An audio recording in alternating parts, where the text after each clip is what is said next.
Bible is often described as the ultimate book of love, compassion, and morality. Many Christians call it the Word of God, perfect and eternal. They hold it as a moral compass for humanity.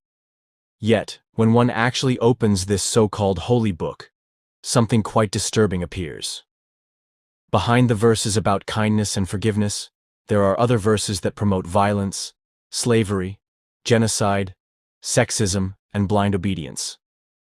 Verses that no moral person in the modern world would ever defend if they came from any other book. Verses that are quietly ignored, skipped, or explained away through excuses and reinterpretations. When most Christians quote the Bible, they pick the soft verses. Love your neighbor, or do unto others.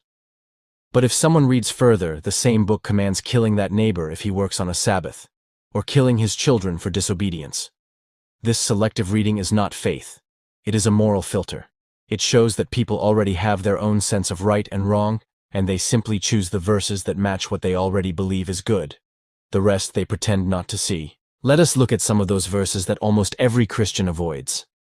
Let us talk about the ones that no priest preaches on Sunday morning. These are the words that reveal what the Bible truly contains, not the gentle image created by modern preachers, but the actual morality that the book once demanded from its followers. One of the most shocking parts of the Bible is the command to kill children for disobedience.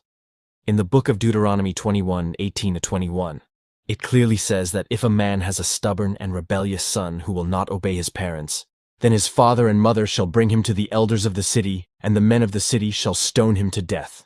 Imagine that.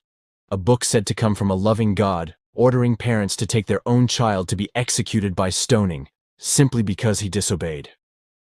How can such cruelty ever be justified as divine wisdom? Christians often respond that this was the Old Testament, as if morality changes over time. But if that is the case, then how can an eternal and perfect God give such commands in the first place? If it was wrong then, it was never divine. If it was right then divine morality is not moral at all. This is not a matter of cultural difference.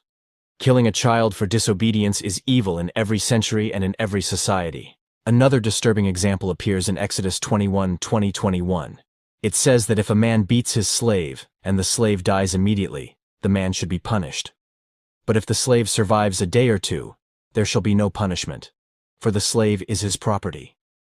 That means the Bible not only accepts slavery, it regulates how hard a slave owner can beat another human being.